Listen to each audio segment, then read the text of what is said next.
Hey everyone! Greetings from Brno. Greetings from South Moravia, sunny South Moravia today. Don't be fooled, it is cold here. We are in the middle of Central Europe, so winter is definitely here. But we've hit November, so my husband and I have just hit our 1 year mark in South Moravia. So excited to be able to try so many South Moravian wines over the year and to be able to meet the winemakers and talk with them and ask them questions about their wines and their practices. So it has been quite an exciting year, and excited to be an American getting to talk and visit with these winemakers that most of the world hasn't thought about or knows about. These wines are really not distributed outside of the Czech Republic. I'm talking about super small production wines today. I am switching it up a little bit today. Typically for my comparative tastings, I like to show two grape varietals that are the same but from different places or different wineries. Today I'm doing actually two separate grape varietals. I'm focusing today on Riesling Grynsky, as it's known here. We know it as Riesling or Rhine Riesling, and Pálava. So Pálava being this cross grape varietal between Gewürztraminer and Müller-Thurgau. So you may ask why I'm doing it this way. In my opinion, I feel that Riesling and Pálava are just great representatives of South Moravia. I think that they pick up the elements of terroir and from the microclimate of South Moravia, which includes that limestone soil, cooler growing temperatures, slightly higher altitudes by the hills of Pálava. I feel that these grapes really represent what this region can do. And with these super small production wineries, I think that they really show how small organic farmers can make great wine. And I don't want to waste any time, so I am going to jump right into it. The first wine I'm doing is the Riesling. I love Riesling. So again, this is a grape that I think takes on very well to the soil here, to the climate, and just tastes absolutely delicious. So going into it, this is from Kobylské Vinařství Čačik. Winemaker here is Dana Čačíková.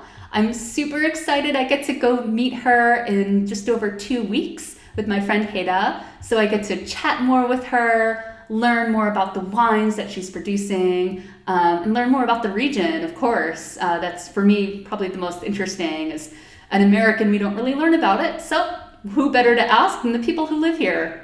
I wanted to show their Riesling because it's a 2015 Riesling, so it's got a few years of bottle age on it. This winery is located near the Kobyl Lake, hence the name Kobylské, Kobyl Lake.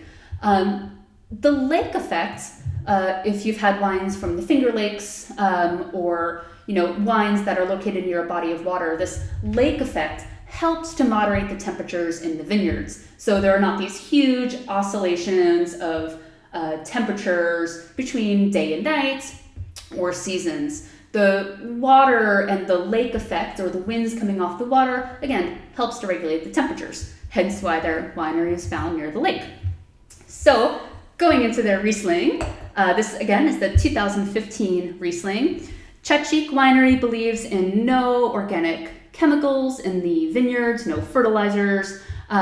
They do not filter their wines. These wines are unfiltered. And just look at this color, beautiful color, medium yellow. This wine definitely is picking up a more developed note to it on the appearance. Again, 4 years bottle age, almost 5 will do it. So let's give it a smell.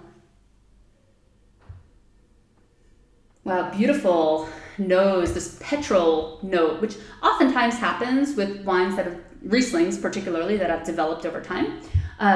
This petrol note starts to become more pronounced as the wine matures, very typical of this varietal. But this wine also has a slight honey note to it on the nose, a slight beeswaxy note.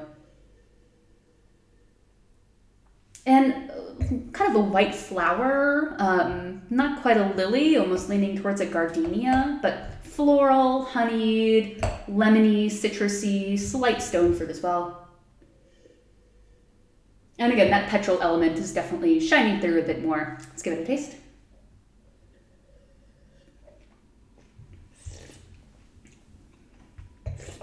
Wow, That wine is dry. From the nose, I was expecting a touch of sweetness, but this wine is quite dry. I would put it at less than a gram of residual sugar. It's sucking my mouth in with that dryness and moderate acidity. I think that with the 4 years of bottle age, it's kind of the acidity is tamed down a little bit, which I love. I don't like when wines are too aggressively acidic. It kind of takes the enamel off my teeth. So nice to have a nice balanced acidity on this wine.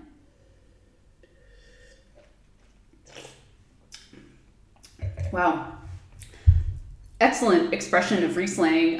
If I was blinded, I would say that it's Austrian. I wouldn't even put this as South Moravian. So stunning job by this winery making age-worthy Riesling that's 4 years old, but is picking up that honeyed petrol note, more minerality on the palate than on the nose. The nose, I got more of that honeyed petrol, but on the palate, more of that limestone really comes through, and nice linear acidity. I mean, it's really just direct. It's not all over the place. So delicious wine, small production, like I said. So you better get your butt down to Vinoteca Tri Knížat, where I picked this bottle up.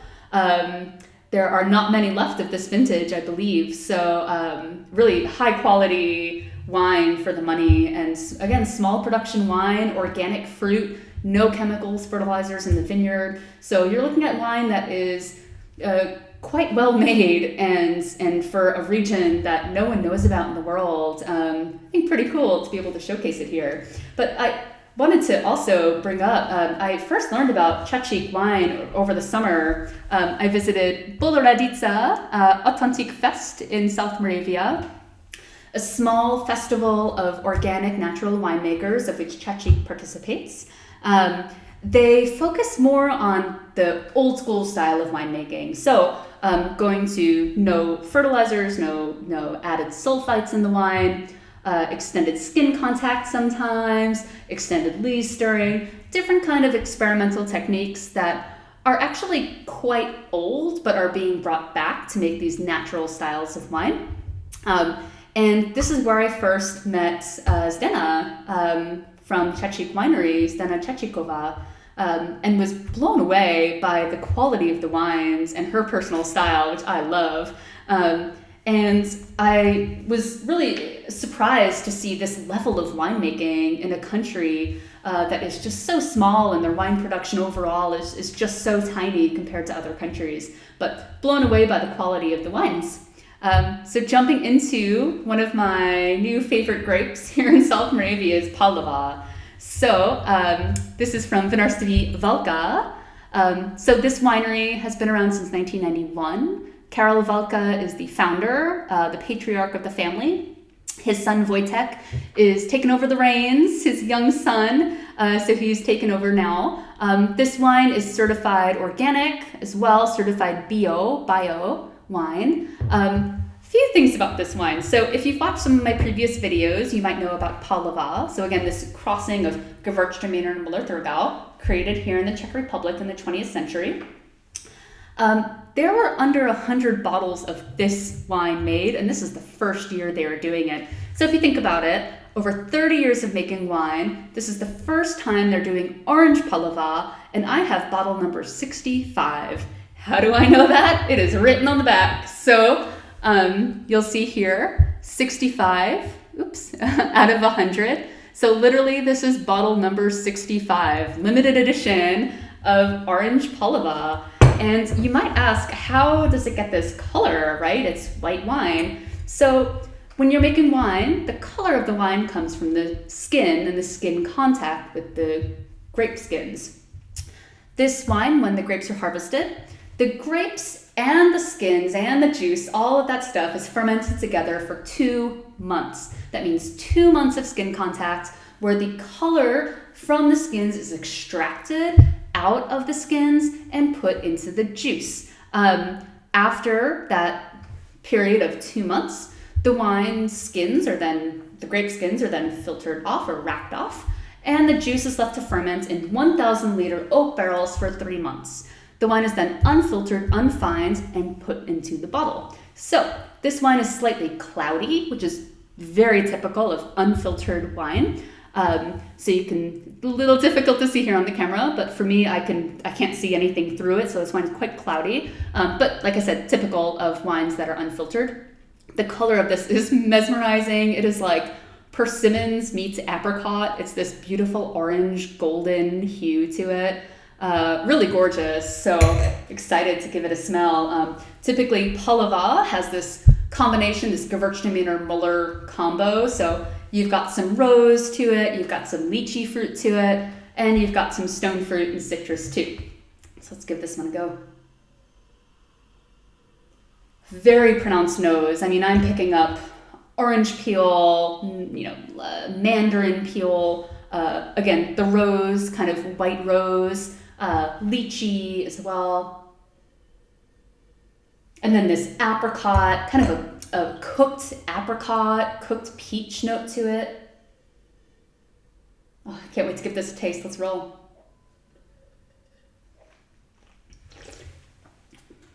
Wow. This wine is dry. Typically, I was expecting a little bit of sweetness. Pálava is typically made into this slightly sweet style. This wine is bone dry. It's 12.5% alcohol on here, so no residual sugar left over. The wine is actually quite tannic too. I think that extended skin contact led to some of those grippier tannins on the front. This is a wine that is for gastronomy. What's interesting is typically with these orange wines, they can sometimes come off as bitter. This wine is still fruity. There's no bitterness to it, which is really enjoyable. Wow. For their first time making orange wine, they really hit the nail on the head, as we say. This wine's lovely. You still get that juicy element of that stone fruit, matched with the tannins and the dryness, kind of a shaved almonds, like you've just eaten some almonds. That note to it as well. But bio wine, again, organic, certified organic wine. Really incredible in this tiny wine region to be able to taste high quality Riesling and Orange Pálava, a grape many of you have probably never heard of. It's not grown outside of the Czech Republic. So I cannot tell you how grateful I am to be able to live here in South Moravia, to taste these small batch wines from Čačik and Valka, and to be able to meet the winemakers and talk with them and hear their stories. For me, it's so important. So that being said, both these bottles were picked up at Vinoteku Tři Knížaty. Head over there, try to get maybe bottle number 66 of this Valka. I think he said he picked up maybe 20 bottles of it altogether. So act fast. This wine's really cool. I would definitely pair it with some grilled sausages, something that has some meat to it, some bite. The tannin can really match up to something a little bit heavier. This is not your typical white wine. But again, I mean, the color contrast between these is incredible. This is the Pálava. This is the Riesling. You can see the color contrast on these two. So cheers to South Moravia. Thanks for keeping me inspired, for keeping me hydrated. 1 year here, getting to taste Riesling and Pálava from these great producers. So that being said, happy Wednesday. Enjoy your Riesling tonight. Pick one up in Brno. If you need any recommendations, I'm always here to help. And cheers to you. Thank you for watching. Happy Wednesday.